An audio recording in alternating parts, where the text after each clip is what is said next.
Good morning! Morning! Salamat sa Diyos sapagkat muli maganda ang ating pong panahon. Salamat sa bawat isa na nagbigay ng oras, nagbigay ng pagpapauna sa gawain po ng pagsamba sa ating pong Panginoon. Salamat sa pagkakataon mga kapatid na ngayong umaga sama-sama natin na pag-aaralan ang salita ng Panginoon. Salamat sapagkat ito ang unang linggo ng August. Ano po? At tayo ay nagpupuri, nagpapasalamat sa pag-sustain ng Panginoon sa atin noong nagdaang July. Po, alam ko na maraming mga challenges pa na haharapin tayo ngayong August, September, October, hanggang sa mga susunod pang mga panahon.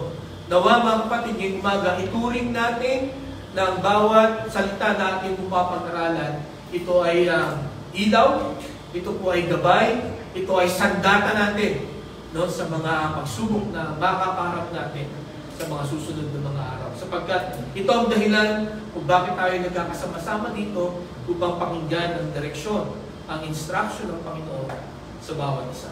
Sa atin po pagpapatuloy, buksan natin ang ating po mga Bibles sa 2 Corinthians chapter 8, verses 9 to 11. 2 Corinthians chapter 8, verses 9 to 11. Basahin po natin ang sabay-sabay. No? Okay? Ready? Begin. For you know the grace of our Lord Jesus Christ, that though he was rich, yet for your sake he became poor, so that you through his poverty might become rich. And here is my judgment about what is best for you in this matter. Last year you were the first not only to give, but also to have the desire to do so. Now finish the work, so that your eager willingness to do it may be matched by your completion of it, according to your means. Pagpalaan po ng Panginoon ang pagkabasa ng kanyang salita, tayo po'y manalangin. Dakilang Diyos, ngayon po nga umaga ay bumas ng inyong salita sa panibagong buwan namin pong pag-aaralan muli ang panibagong topic. Bukas pong puso't isipan namin, dalayan ko po na magkaroon kami ng pananapit at kasiglahan sa pag-aaral nito sapagkat alam ko po na ang amin pong topic ngayon pong buwang ito ay napakalaki ng maitutulong sa amin pong buhay. Kaya samahan mo na kami, Panginoon, sa aming pag-aaral ngayon pong umaga. Sapagkat ang ito'y dalangin namin sa pangalan ni Jesus. Amen. 25 years ago, ako po ay nag-opera ng aking tuhod. Po, sapagkat sa hilig ko mag-basketball ay hindi nakasabay yung tuhod ko sa akin. No? Kaya ako po ay nagkaroon ng ACL. Po, bali yung anong tawag dito, ligament ng aking pong tuhod ay naputol. So, wala po akong choice. Yun po ang sabi ng aking doktor. Kailangan mong palagyan ng tornilyo yan, no? Para hindi ka lumakad ng pilay o papilay-pilay sapagkat ikaw ay napakabata pa. No? 25 years ago, ako po ay 30 years old pa lang. Ano, at ang sabi niya ay malakas ka pa, makakapaglaro ka pa ulit. No? Kaya ako po ay nag-undergo ng surgery. That was 25 years ago. Ano po? At tuwing ngayon po mga buwang ito, naalala ko yung kung gaano kahirap ano po, magkaroon ng surgery sa tuhod. No, may saklay ako noon, namayat yung legs ko, yung leg ko, yung left leg ko. No? At dahil sa hindi ko may consider na PWD ako that time, kahit napilay ako kasi ang trabaho ko naman magsalita eh.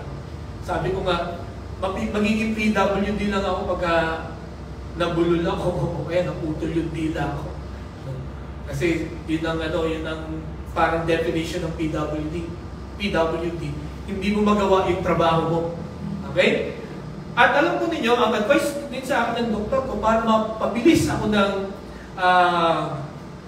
gumaling, no, lumakas ng mabilis yung tuhod ko ay mag-iba na ako ng sports. Sabi sa akin ay mag-swimming ka.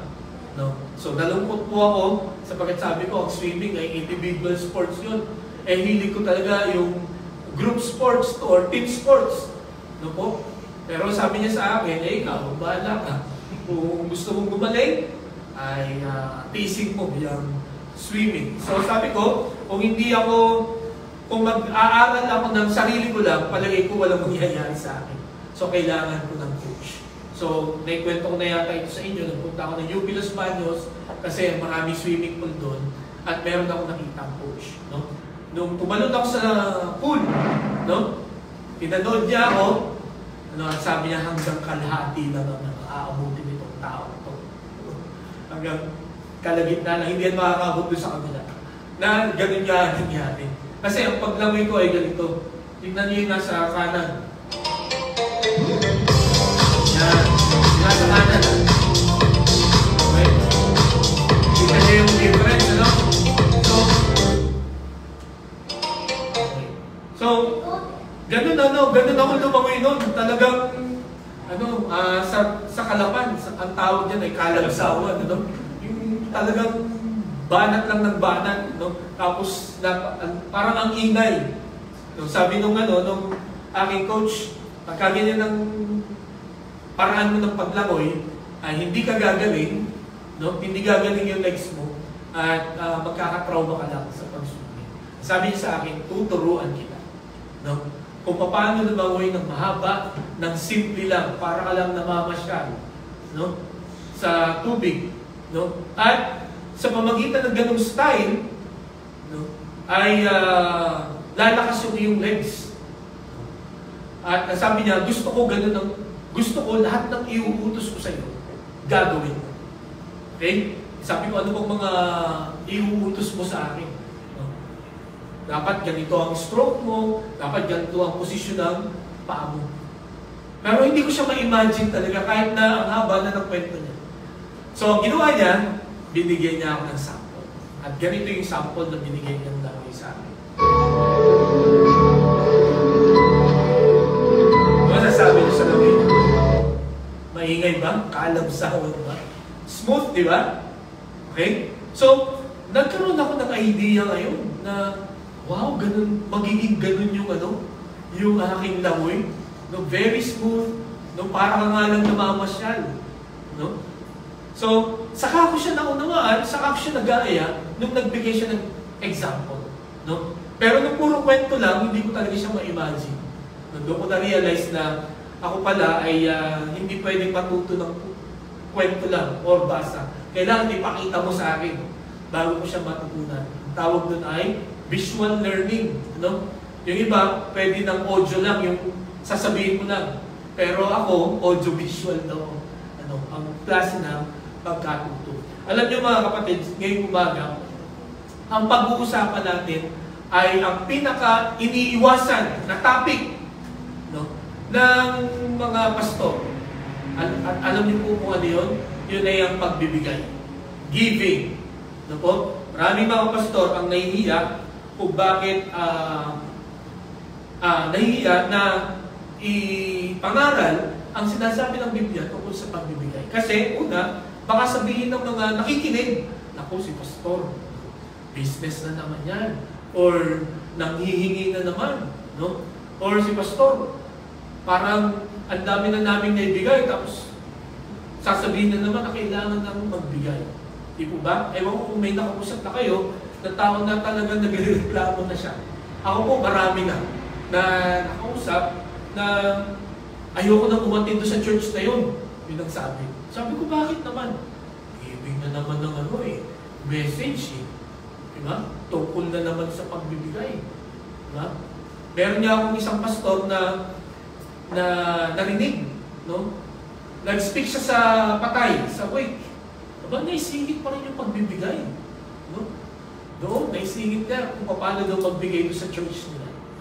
Okay? So, may mga tao na pagka narinig yung tungkol sa giving, parang natataranta sila, nate-turn off sila, or nagiging awkward sapagkat ayaw nila yung ganung topic. Kaya yung ibang mga pastor, dahil ramdam nila na parang ayaw ng mga tao yung topic, ayaw na nilang i-preach. Or yung iba, nag-i-invite sila ng speaker, no, o ibang tao para ibahagi ito.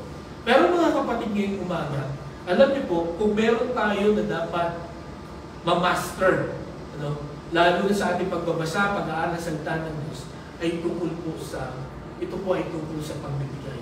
No? Sapagkat sa pagbibigay po, makikita natin na tayo po ay pagpapalain ng Panginoon. At pagka tayo po ay pinagpala no, ng Panginoon. Ito ang sabi ng Proverbs. Basahin niya po natin.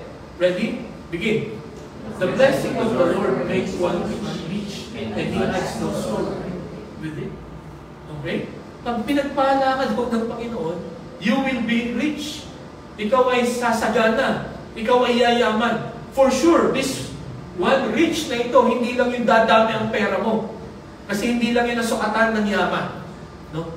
Kundi yung overall na condition mo, no, ay magiging sagana. Hindi ka pagkukulangin. Magiging sapat. No? Ang lahat ng iyong pangangailangan. Kaya mga kapatid, ganito po, nawa ang maging attitude natin dito, lalo sa CGBC Satellite, ang maging attitude natin, every time we talk about giving, ito po ay tingnan natin, pakinggan natin, that will really help us. No? Kasi may dahilan kung bakit tayo tinuturuan ng Panginoon na magkano. Because He wants to bless us. At ito ang gagawin ng Panginoon pagka pinagpala tayo niya. Kaya, pagka may mga narinig kayo pastor na nahihiya na mag-preach about giving, i-review niyo yung pastor niyo na yun. Gently. Okay? Pastor, huwag mo namang ipagkait sa amin ang blessing ng Panginoon. Because through giving, mga kapatid, that's how the Lord will bless us more. Okay? So, ngayon pong umaga, itong ating topic na pag-uusapan, ngayon pong buwan na ito, no?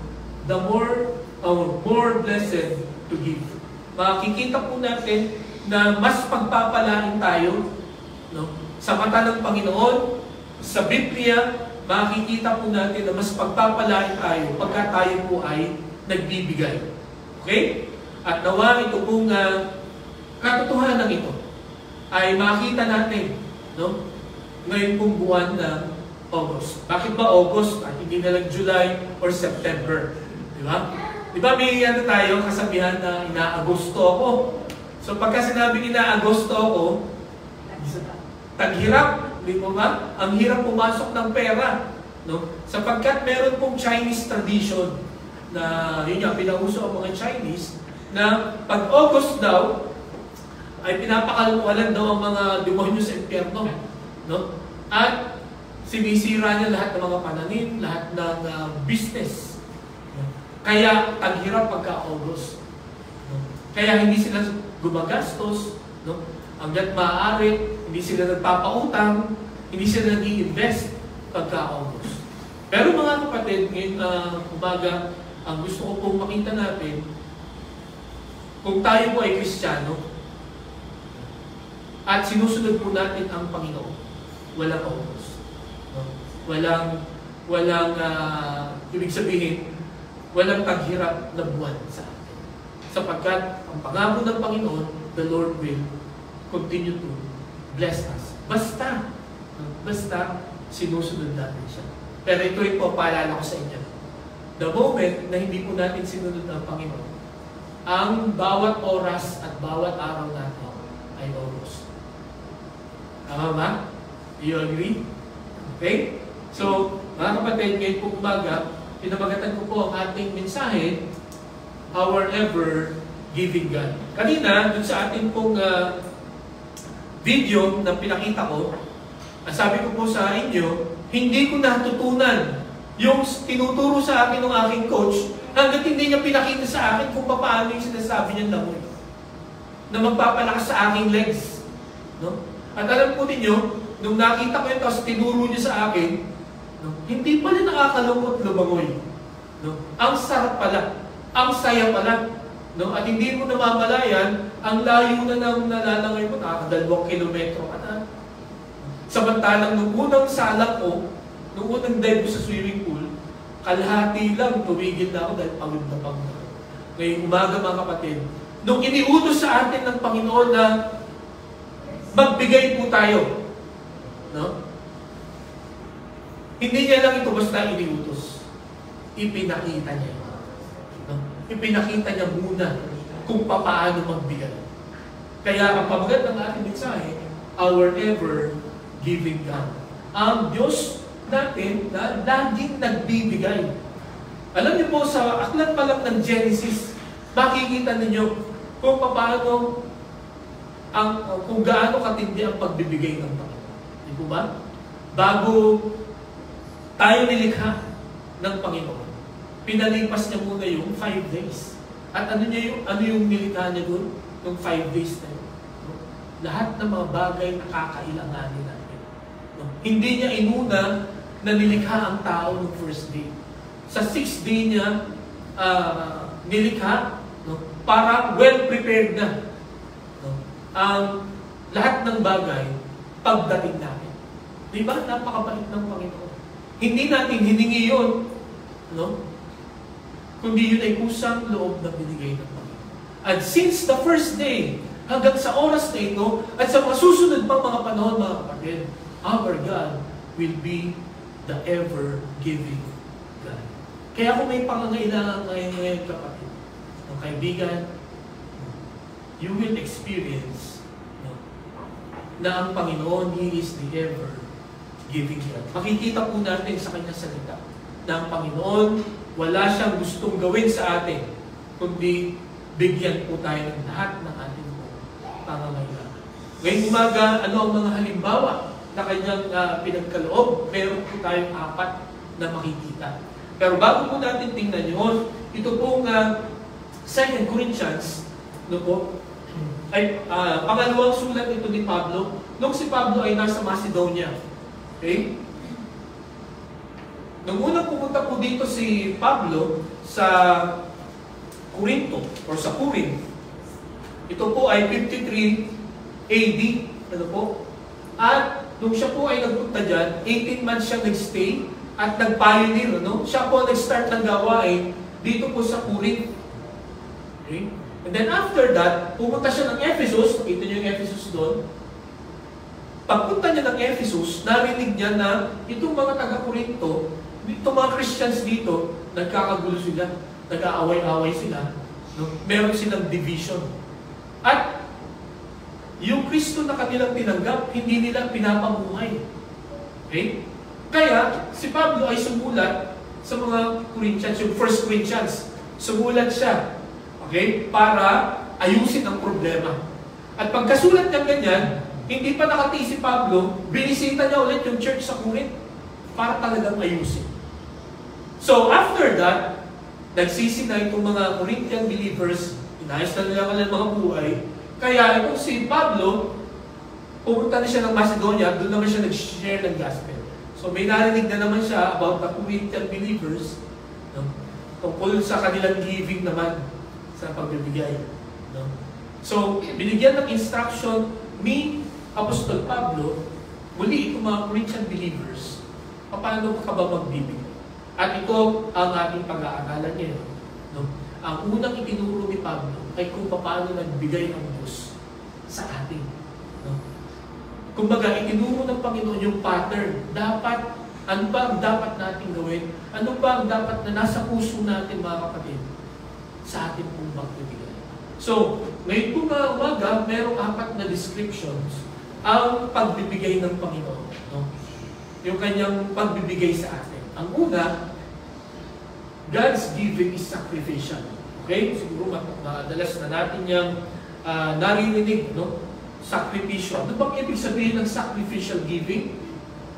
Sabi dito sa 1 Corinthians, o 2 Corinthians chapter 8, verse 9, "For you know the grace of our Lord Jesus Christ, that though He was rich, yet for your sake He became poor." No?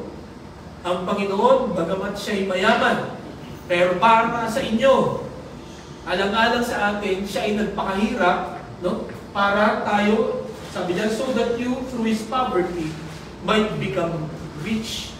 No? Tayo ay mahirap, no? Ang Panginoon ay mayaman, nagpakahirap ang Panginoon para tayo ay umangat, tayo ay yumaman. Okay? So, ano bang kahulugan itong talatang ito? So, ano ba ibig sabihin ng sacrificial giving? Basahin niya po natin. Ready? Begin. Sacrificial giving implies willingness to give up something of value even when it is difficult.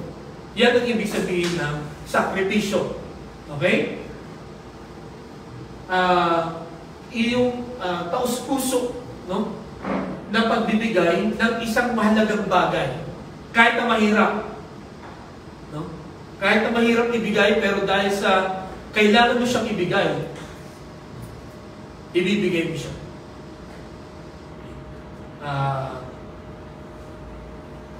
Minsan sa ating sa mga pagka nag-aaral ang ating mga anak, may mga inipon tayo. Meron akong kakilala na meron siyang ipon na kailanman hindi niya yung gagalawin kahit anong mangyari. Pero nung yung anak niya ang nangailangan sa pagpasok niya, yun, yung kanyang pangako ay dinali. Sabi niya, kahit na ito ay napakahalaga sa akin, pero dahil sa iyo, I will sacrifice this. Binigay yung pera. Marami tayong mga sinasakripisyo sa ating buhay. Mahalaga sa atin, no? Yung oras natin, yung profesyon natin, no? Sinasakripisyo natin para ibigay natin sa iba, no? Para yung iba ay mapabuti. Kaya po ako? Yun po ang ibig sabihin ng sakripisyo dito, no? At ganito po ang pagsasakripisyo ng Panginoon sa bawat isa sa atin. Ngayon po, gaano ba kayaman ang Panginoon? Basahin niya po natin ang Psalm 24 verse 1. Ready? Begin. The earth is the Lord's and everything in it, the world and all who live in it. Okay? Ang mundong ito ay sa Panginoon. Ang sabi niya, everything in it, the world and all who live in it. No? Lahat ng nasa mundo at lahat ng may buhay, lahat ng nabubuhay sa mundo, yan ay sa Panginoon. Okay? And then, sabi sa Deuteronomy chapter 10 verse 14, isahin niya po natin ulit. Ready? Begin. To the Lord your God belong the heavens, even the highest heavens, the earth and everything in it. So kahit langit, no? Bakit plural yan, yung heavens niya? Alam niyo po ba na may tatlong langit, no? Ang unang langit, yung atmosphere, yung alapaap, no? Na makikita niyo. Ang pangalawang langit ay yung universe, yung kalawakan. At ang third heaven, yun na po yung tirahan ng Panginoon. Kaya yan po ay heavens. At sabi niya, even the highest heavens, no? It belongs to the Lord. Or these heavens belong to the Lord. Okay? Langit at lupa ay sa Panginoon. And then, sabi po sa Nehemiah chapter 9 verse 6, ito po yung ating devotion kaninang umaga. Muli po nating basahin. Ready, begin. You alone are the Lord. You made the heavens, even the highest heavens, and all their starry hosts, the earth and all that is on it, the seas and all that is in them. You give life to everything, and the multitudes of heaven worship. Ganito kayaman ng Panginoon. Di ba? Lahat ng bagay, siya ang may-ari. Di ba? Lahat ng may buhay, no? Sa mundo, maging sa lupa, maging sa dagat, okay? Maging sa kalangitan. Walang pwedeng magsabi na akin yan. No? Bagamat sa mga lupa na meron tayo, nakatitulo yan sa ating mga pangalan. Di po ba? Pero sa totoo lang, yan po ay pahiram lang sa atin ng Panginoon. Ang tunay na may-ari po ng kung ano man ang meron tayo sa umaga. Yan pong lahat ay sa Panginoon. So, nasabi doon sa talata na binasa natin kanina, though he was rich, gaano kayaman? He owns everything. Diba? Yun nga lang, ikaw ang may-ari ng, halimbawa, ikaw ang may-ari ng tagig. Sabihin, ako may-ari ng tagig. Nakatitulo sa akin, pangalan, ang lupain ng tagig. Di ba mayaman ang dating mo doon? Di ba? Lalo na kung halimbawa, ako ang may-ari ng Metro Manila. Or ako ang may-ari ng buong Pilipinas. Di ba may nag-claim doon? Sa kanya daw binigay yung titulo ng Pilipinas. Pero ito, wala tayong laban dito. God owns everything. Gano'n siya kayaman? Sobrang niya. Yung kayamanan ng tao, yung kayamanan ng mundo ito, ay katiting lang sa kayamanan ng Panginoon. And then, ang sabi sa Matthew 17 verse 5, basahin niya po natin. Ready? Begin. While he was still speaking, a bright cloud covered him, and a voice from the cloud said, "This is my son, whom I love. With him I am well pleased. Listen to him." So dito mga kapatid, dito sa Matthew chapter 17 verse 5, ganito kamahal ng Panginoon, ng Diyos Ama, ang Diyos Anak. Sabi niya, "This is my son, whom I love. With him I am well pleased." Listen to him. So, mga kapatid, pagka mahal na mahal mo yung isang tao, no? Willing ka ba na mahirapan siya? Hahayaan mo ba siya na pumunta doon sa isang lugar na alam mo na papahirapan at papatayin siya? Hindi mo gagawin yun. No? Yung iba nga sa atin, hindi natin pinagdadapuan ng langaw, lamok, no? Sa ating mga magulang, hindi ko nga pinapadapuan ng lamok yun eh, o kaya langaw yun eh, tapos sasaktan mo. Ganyan yung mga sinasabi nito ang mga tatay. Di po ba? So mga kapatid, ganito kamahal ng Panginoon, ng Diyos Ama, ang Panginoong Jesucristo. Pero pagdating dito ng Panginoong Jesus, dito sa Matthew chapter 8 verse 20, basahin po natin. Ready? Begin. Jesus replied, "Foxes have dens and birds have nests, but the Son of Man has no place to lay his head." Pagdating ng Panginoon dito sa lupa, imagine, He owns the world. Okay? At mahal na mahal siya ng Diyos Ama. Pero pagdating niya dito sa lupa, anong ibig sabihin po nitong Matthew chapter 8 verse 20? Buti pa yung mga foxes, no? Buti pa yung mga ibon. May mga tirahan sila. May mga inuuwian sila. But the Son of Man, pagka sinabi Son of Man, that is Jesus Christ, no? Has no place to lay his head. No? Wala man lang kahit unan na mahigaan dito sa mundong ito. So talagang napakahirap niya dito. At ang sabi pa dito sa Philippians chapter 2 verses 5 to 8, ito yung ultimate, no, sacrifice ng Panginoong Jesucristo. Sabi diyan sa verse 6, "Who being in a very nature God, did not consider equality with God something to be used to his own advantage." Verse 7, "He made himself nothing." Okay? By taking the very nature of a servant. Yung word the servant po dyan, no? Ito yung servant na kung titignan natin sa original language, ang tawag ay bond slave. Pagka sinabing bond slave, walang karapatan. Okay? Walang karapatan. Kaya pagka pinatay siya, no? Or sinaktan siya, wala siyang karapatang maghabla. No? Walang human rights ang bond slave. Okay? Imagine, yun ang itsura, yun ang form na ginawa ng Panginoon nung siya ay pumunta dito sa mundo. Okay? So, hindi lang yun. Ano pa? Sabi niya sa verse 8, "And being found in the appearance as a man, he humbled himself by becoming obedient to death." Okay? Napakahalaga po nung sinabing becoming obedient to death. Kasi ang Panginoon eternal. Hindi siya namamatay. Pero, because of His sacrifice, no, ginawa niya yung sarili niya na pwedeng mamatay. Okay? Na yung kamatayan na yun, para lang sa mga makasalanan. Sa mga gumagawa ng mali. Pero ang Panginoong Jesucristo, wala siyang ginawang masama. Wala siyang kasalanan na ginawa. Ni isa. Pero, siya ay naging masunuri hanggang kamatayan. And then, ito pa yung pinakamatindi, even death on the cross. Bakit inihabol ito ni Apostol Pablo, itong even death on the cross? Sapagkat yung death on the cross, yun po, pinaka-nakakahiya na kamatayan nung panahon na yun. Okay? Ang pinapatay lang sa krus ay yung pinaka-malaki ang ginawang kasalanan. Yung public enemy number 1. Okay? Yung mga gumawa ng mga heinous crimes. Kumbaga sa panahon natin, sinisilya elektrika. Di po ba? Pero dito, ang Roman government, ang kanilang pagpaparusa ay pagpapako sa krus. Okay?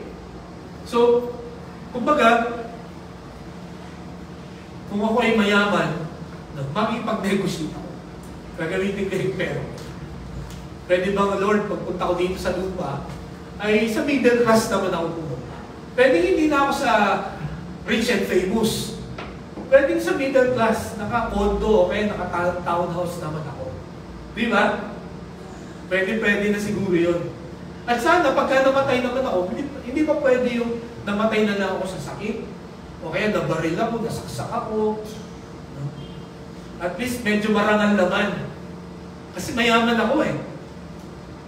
Pero ito, ang nire-require na kamatayan para mailigtas po tayo buhat sa ating mga kasalanan.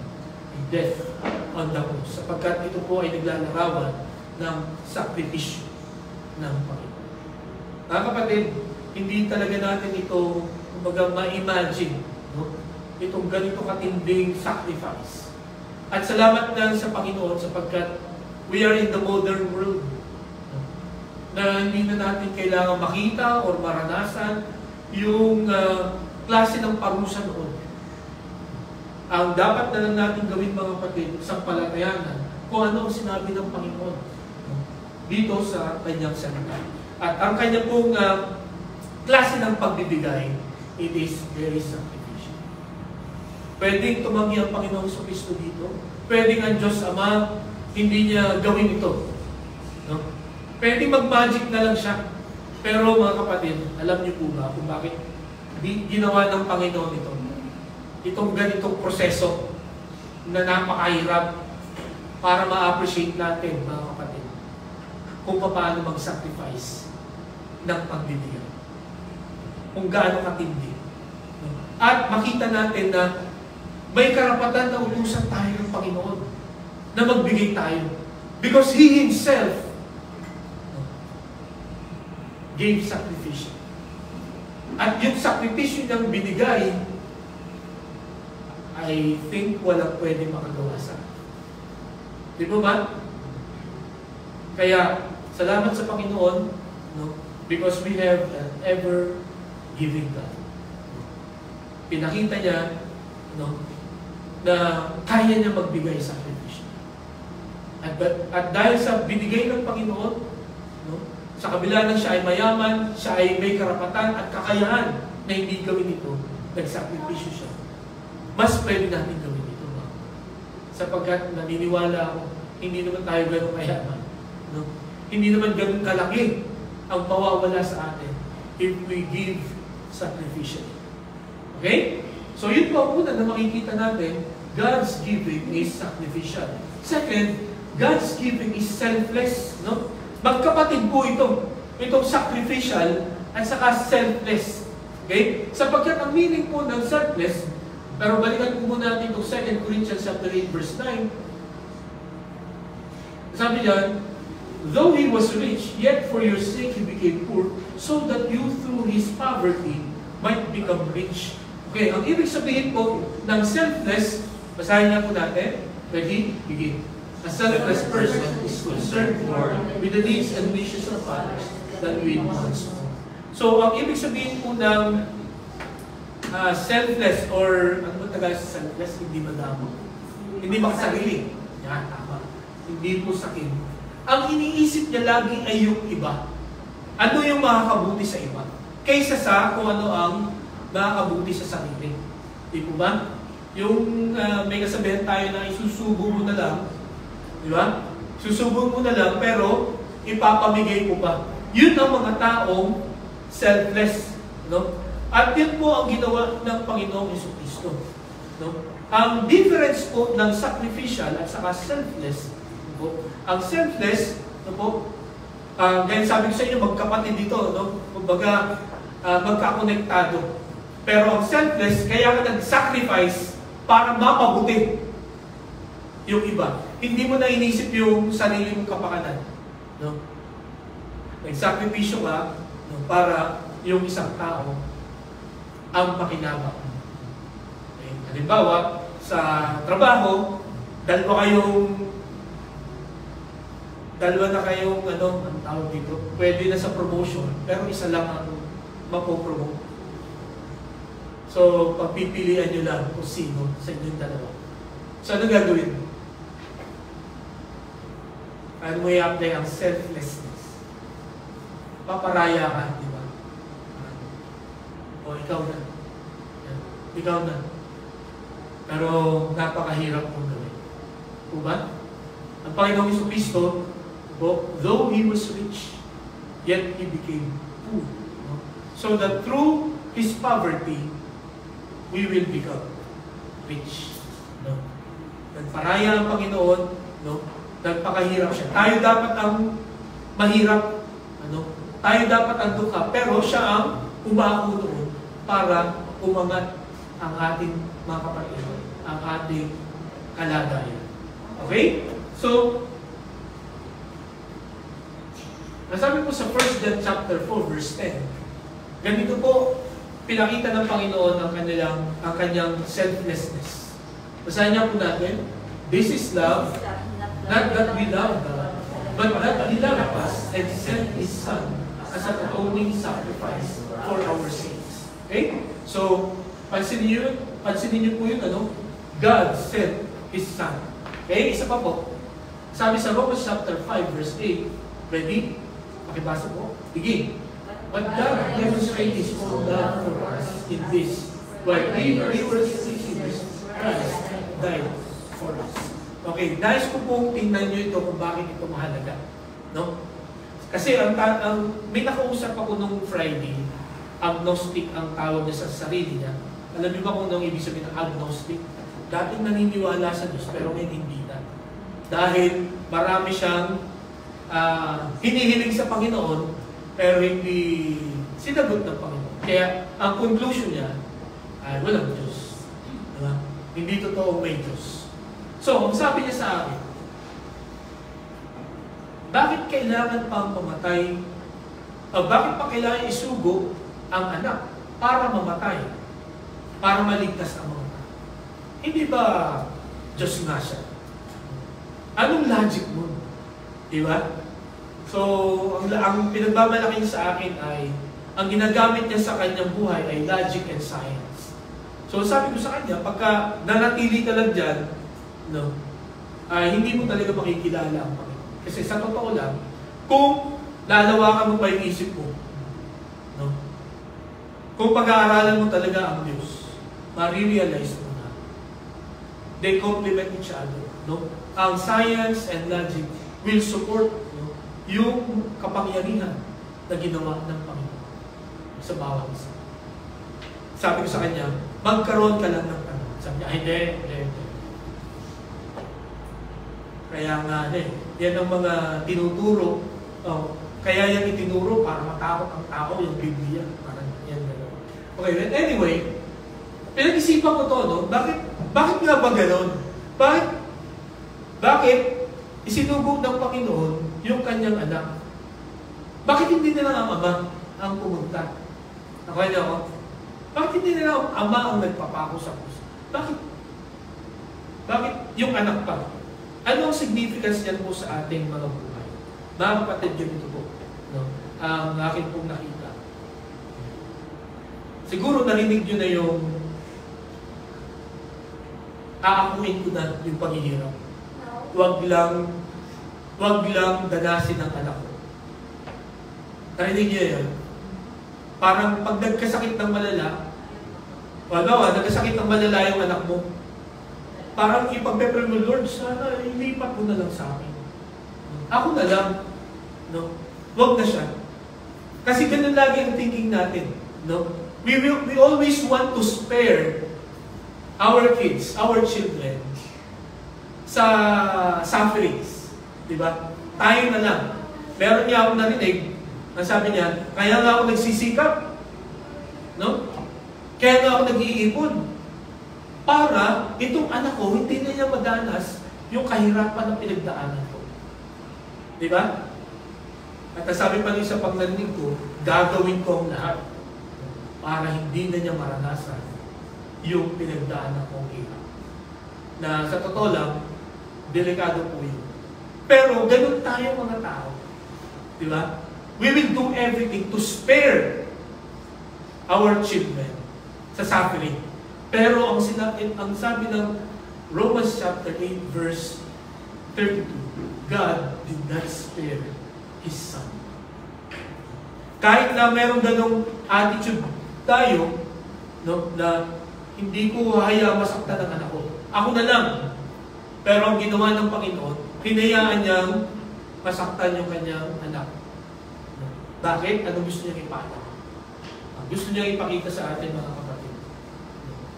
Willing siya, no, na saktan kahit ano yung precious sa kanya. Yung ayaw niyang masaktan para iligtas na kayo. Napaka selfless ng Panginoon. No? Yung pwede niyang protektahan, hindi niya pinotektahan. Okay? Hindi niya ginawang ang Panginoon ang namatay para iparamdam sa atin yung tinding ng selflessness ng Panginoon. Hindi niya pinagkait yung kanyang anak para mamatay dun sa krus para iligtas kayo. Ibinigay niya. At ang sabi pa doon, ang laging ginagamit na term about the Son, sa John 3:16, only begotten Son. Di ba mas mahirap ibigay yun? Halimbawa, 10 ang anak mo. Katulad na lagi kong pinikwento sa inyo, 9 kami, at makukulit kaming lahat. Pero hindi ko minsan narinig yung mga magulang ko na ipapamigay na kita. Ipapaampo na kita. Di ba? Kasi napakakulit. Wala, hindi ko narinig yun sa aking mga magulang. Hindi kami mayaman, no? Hindi gano'ng kalaki ang kita ng aking mga magulang. Pero hindi ko minsan narinig yun, ni minsan, na ayaw na nila sa akin. Eh lalo tigit kung iisa lang yung anak mo. Di ba? Hindi mo hayaan na masaktan yun, no? Or mawala yun kahit sa iyong Panginoon. But the Lord, God the Father, sent His Son. Hindi para mamasyal dito sa lupa. Hindi para i-display ang kapangyarihan. No? Hindi para i-display ang kanyang katalinuhan. Kundi para mamatay dun sa krus ng Kalbaryo. Para iligtas kayo at ako. So mga kapatid, makita po natin ang selflessness ng Panginoon sa Kristo. Binigyan niya tayo ng sample. No? Paano maging selfless. Yung isasakripisyo mo yung isang bagay o yung isang mahalaga sa iyo para mapabuti ang iba. Nagawa nila po ba yun? Or ano na yung mga sinakripisyo nyo para mapabuti ang iba? Nakakalungkot sa panahon natin ngayon, yung ibang mga tao nagdo-donate sila. No? Yung ilang mga politiko, hindi lahat ilang mga politiko, no? Laging makikita nyo, donated by. No? Hindi pumapayag ng walang ganon. Hindi lang dahil sa gusto nilang tumulong, kundi meron silang hidden agenda. Di po ba? Gusto nila na iboto mo rin sila. Pero pagkatapos nun, pag naiboto mo na, wala na, hindi na kayo magkakilala. Ang hirap ng hanapin, ang hirap ng pakiusapan. Pero ang Panginoon, no, yung kanyang selflessness ay pinakita niya nung sinubo niya, ibinigay niya yung kanyang kaisa-isang anak para mamatay dun sa krus. Bakit? Para po tayo ay magkaroon ng buhay na wala. For us to become rich. Okay po? So yun po ang pangalawa na paraan ng Panginoon ng pagbibigay. At dahil po sa nangyari ito, no? Dahil po sa pagbibigay ng Panginoon sa Panginoong Jesucristo, ito po ang nangyari sa atin. Sa Romans chapter 8 verse 1, basahin nga po natin. Ready? Begin. Therefore, there is now no condemnation for those who are in Christ. Hindi na tayo mapapako. Hindi na tayo hahatulan. Di po ba? Hindi na tayo mamamatay because of this sacrifice. No? Because of this selfless giving of the Lord. Hindi na tayo paparusahan. Kaya kung tinanggap mo si Jesus bilang sarili mong tagapagligtas ngayon kung bakit, you will never be condemned. No? Hindi ka na hahatulan ng Panginoon because of the Lord Jesus. Okay? So, ang Panginoon, ang kanyang pagbibigay ay selfless para mapamuti tayo lahat. Okay? Ang pangatlo, makikita natin, God's giving is sufficient. No? Ang pagbibigay ng Panginoon ay sapat. No? Hindi kulang, hindi installment, no? Hindi kapos. No? Or hindi ka parang walang sasabihin ng Panginoon na anong tawag dito? It is free while the supply lasts. No? Hanggat meron ay magkakaroon ka. No? Ang Panginoon, the Lord will always provide our needs. No? Tingnan po natin itong talatang ito. Sabi yan, so that you through His poverty might become rich. Okay? So, ang ibig sabihin, ang provision ng Panginoon sa bawat isa atin ay yung ganun, yung makikita mo, makukonclude mo sa iyong sarili that you are rich, no? Mayaman, sagana. Ang sabi ko sa Philippians chapter 4 verses 18 and 19, pakinggan niyo pagbabasahin ko, I have received full payment and have more than enough. I am amply supplied now that I have received from Epaphroditus the gifts you sent. They are a fragrant offering, an acceptable sacrifice pleasing to God. And my God will meet all your needs according to the riches of His glory in Christ Jesus. So dito po, ang pinapakita ni Apostol Pablo, ang mga Philippian believers or mga mananampalataya sa Pilipos, nagbigay na ng support kay Pablo. No? Sabi niya, I have received full payment and have more than enough. So yung support niyo sa akin, no, ay sapat. No? In fact, higit pa sa pangangailangan ko. No? Na yan ay dinala sa akin sa pamagitan ni Epaphroditus. Tapos yung gift na yan, sabi niya, they are fragrant offering and acceptable sacrifice pleasing to God. So when you support pala yung mga manggagawa ng Panginoon, when you give financial support, no? Or hindi lang financial support, maybe encouragement or prayer support, it is pleasing to God. Okay? And then, ang sabi ni Apostol Pablo, and my God will meet all your needs according to His riches, or according to the riches of His glory in Christ Jesus. Ano po ang gusto sabihin ni Apostol Pablo dito? Sa inyong pagbibigay sa gawain ng Panginoon at saka sa manggagawa ng Panginoon, yung mga pangangailangan ninyo, no, ipagkakaloob niya. Kumbaga, hindi kayo malulugi sa inyong pagkakaloob. Kung halimbawa, nagulo ang patas, no? Kung halimbawa, nagulo ang patas ng inyong pera dahil nagkaloob kayo sa gawain ng Panginoon, pupunuin niyo ng Panginoon. Papalitan niyo ng Panginoon. Okay? The Lord will provide all. Sabi niyan, all your needs. Hindi some of your needs. Okay? Hindi few of your needs, kundi all. Ano bang inyong pangangailangan ngayon kung umaga? Okay? Pero tandaan niyo itong verse 19, magkarugtong sila ng verse 18. Ano bang ibig sabihin? Kaya ipoprovide ng Panginoon ang iyong pangangailangan kasi nagbigay ka sa gawain niya. Hindi yung, wala akong pagbigay ngayon, or kapos kami ngayon, ang dami kong bayaran ngayon, hindi ako magbibigay. Aasa na lang ako sa Philippians chapter 4 verse 19. Eh, hindi po magiging effective ang Philippians 4:19 kung hindi natin gagawin ang Philippians chapter 4 verse 18. Nakuha niyo po ako. Sundan niyo po ako. No? When you support the work of God, God will provide all your needs. Okay? So, kung gusto niyo na ako, halimbawa ngayon kung umagang ito, marami kayong pangangailangan. No? You support the church. No? You support the workers of the church. At ang pangako ni Apostol Pablo, the Lord will provide your needs. Okay? Hindi lang yung needs ang susuportahan sa atin ng Panginoon.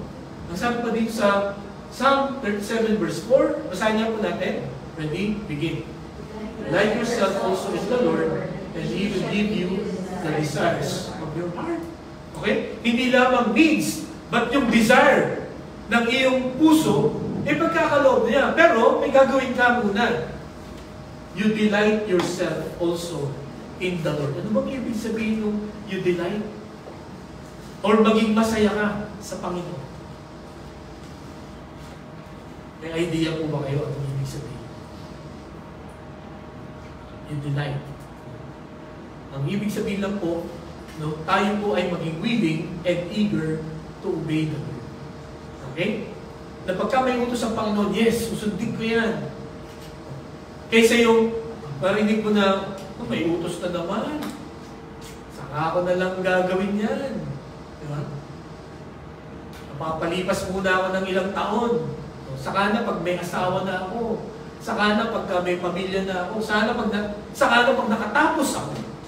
Saka ako magseseryoso sa Panginoon. Pagka Sunday na ako, Sunday na naman. Di ba? So, pagka Sunday ba or Sunday morning or Saturday evening, excited na ba kayo na mag-church para? Yan ba yung delight na sinasabi? Di po ba? Sa bawat pagtitipon natin, are we excited? Sabi dito, when you delight yourself in the Lord, He will give you the desires of your heart. Ano ang mga desires ng puso ninyo? Ang desire, hindi yung need, iba yung need sa desire. For example, gusto mo ng sapatos, ang need mo ay sapatos. Diba? So kahit mga mumurahing sapatos lang, pwede na. Yun ang need mo eh. Ang desire ay ito. Gusto mo ng on. Gusto mo ng mamahalin. Gusto mo ng signature. God can give you that. No? Pero, the first thing that you should do is you delight. And you will realize, no, when you delight yourself in the Lord, marirealize yun na yung gusto niya, yun na rin na magiging gusto niya. At yung gusto niya, yun ang ibibigay niya sa'yo. Okay nyo? Okay nyo? Okay? So, ang Panginoon, hindi lang siya nagbibigay ng pangangailangan natin. Nagbibigay din siya ng gusto natin. At ang kanyang pagbibigay ay sufficient. Sapat. Okay? And then sabi sa 2 Corinthians chapter 9 verse 11. Basahin po natin ito. Maganda itong talata. Ready? Begin. You will be made rich in every way, so that you can be generous in every occasion. And through us, your generosity will result in thanksgiving to God. Sabi dito, you will be made rich in every way. Again, kung babasahin natin yung verse 10, ito po ay pagbibigay sa gawain ng Panginoon. At dahil sa kayo nagbigay sa gawain ng Panginoon, ang sagot ng Panginoon sa atin, you will be made rich in every way. So sa lahat ng paraan, kayo ay payayamanin, pasasaganahin ng Panginoon. Bakit? So that you can be generous on every occasion. Ano pong ibig sabihin nun? Para ito ay tumulong sa iba. Sa kahit anong okasyon. Sundan niyo po ako? Kaya tayo pagpapalain ng Panginoon ay hindi para tayo makapagpatayo ng mga malalaking building, no? Para tayo ay itanghal na tayo ang pinakamayamang tao sa Pilipinas o sa lugar natin. Okay? Hindi po yun. Ang dahilan kung bakit tayo papayamanin ng Diyos. Ang dahilan kung bakit tayo pagpapalain ng Panginoon sapagkat para tayo po ay tumulong sa iyo.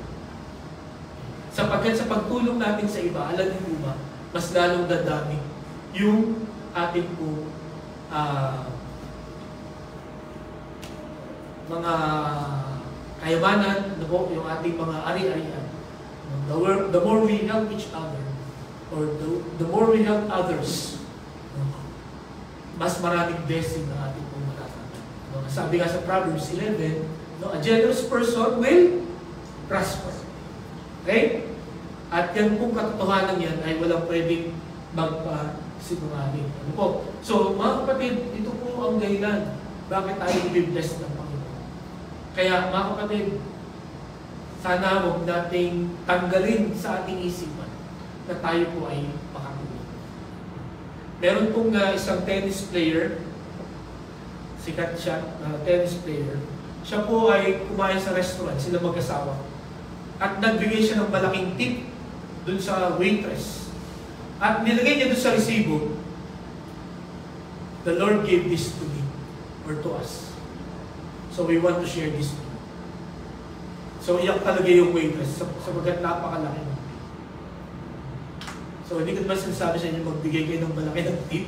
No? But ang point ay, once the Lord bless us, no? Sana isipin natin, let us help others. No? Hindi yung give ko to. No? Walang pwedeng makialam nito. No? Ako lang. Di ba ba? Sabi dito, kaya tayo be blessed ng Panginoon so that others will be blessed also through us para maging channel of blessings. O blessing din po tayo. So mga kapatid, I'm sure may mga tao na ginagamit ang Diyos sa inyo to be channels of blessing. Nawa tayo din po maging channel of blessings din tayo sa inyo. Okay? So, sabi po sa 2 Corinthians chapter 12, verse 9, ito po, no? Ito yung prayer ni Apostol Pablo sa Panginoon. Natanggalin ng Panginoon yung thorn in the flesh niya. Yung kahinaan niya. No? 3 beses niyang pinag-pray. Pero ang sagot ng Panginoon, He said to me, "My grace is sufficient for you. For my power is made perfect in weakness. Therefore I will boast all the more gladly about my weaknesses, so that Christ's power may rest on me." Okay, so si Apostol Pablo, meron siyang weakness, at sabi niya, "Lord, tanggalin mo to." Pero hindi tinanggal ng Panginoon kasi sabi niya, "My grace is sufficient." Kung yung bagay na nagpapahinga sa'yo, dapat mas lalo kang sabi niya dito, all the more gladly about, or I will boast all the more gladly about my weakness. So, hindi ko ikakahiya yung kahinaan ko. No? Sapagkat sa pamagitan nito, makikilala ang Panginoon. Po? Alam niyo po, ang isa sa prayer ko nung bata pa ako, sabi ko, "Lord, sana maging matalino ako." Kasi ang hina ng ulo ko. No? Noong ako po ay elementary, hindi ko alam kung nakaka-identify yung ilan sa atin dito. Yung mga millennials, hindi na siguro alam yun. Merong row 1, row 2, row 3, row 4. Ano po? At yung row 4, katabi nun lagi ang basurahan. Alam niyo po ba na nasa section 1 ako ng grade 3, pero nasa row 4 ako. At katabi ko talaga literally yung basurahan. No? Sabi ko, bakit kaya ganito ako? At saka nakakabobo talaga pagkanaan doon. Lagi ako 0. No? Lagi isa lang ang tama ako. So, one time, sinubukan kong umupo sa row 2. Sa row 2. Aba, nakakahawa. Pumapasa ako pagka doon ako nakaupo. Hindi ko na pinangarap yung row 1 kasi sobrang ang gagaling na ng mga yan. At mahahalata na nila na hindi ako kasama doon. No? Pero umupo ako sa row 2. No? Ba? Gumaling ako.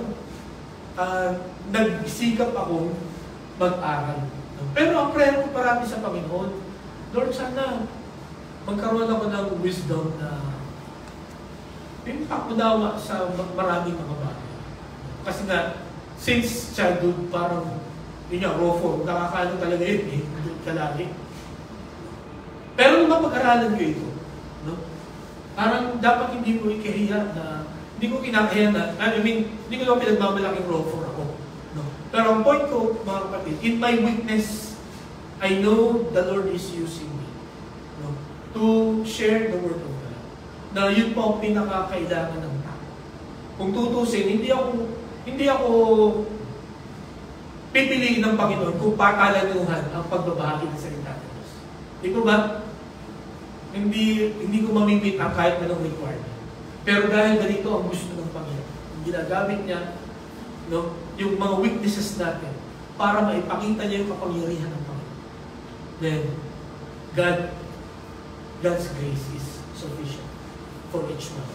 Hindi ko alam kung ano yung mga kahinaan ninyo. No?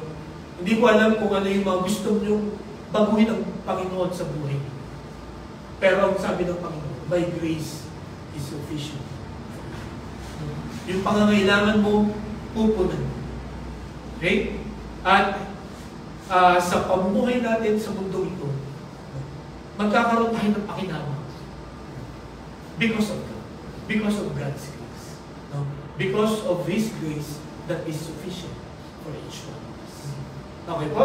So yun po ang pangatlo na makikita natin sa pagkakaloob ng Panginoon. It is always sufficient. No? Hindi kulang, hindi bitin. No? Kundi laging sakto ang binibigay ng Panginoon. At kung yan ay sumobra, yung bibigay sa atin ng Panginoon, ang ibig sabihin lang nun, meron kang tutulungan na iba. Okay? Ang panghuli at ang pangapat, God's giving is steadfast. Ito po ay mananatili. Ito po ay pangmatagalan. No? Ito po ay hindi maapektuhan ng kahit ano pangyayari sa buhay po natin. Kaya sabi ng Apostol Pablo, dito sa verse 10 ng 2 Corinthians, no, chapter 8, and here is my judgment about what is best for you in this matter. Last year, you were the first not only to give, but also to have the desire to do so. And then verse 11, now finish the work so that your eager willingness to do it may be matched by your completion of it according to your means. Ano po ang ibig sabihin dito ni Apostol Pablo? Keep on giving. No? Lagi kayo magbigay, huwag kayong magsawa, huwag kayong matakot.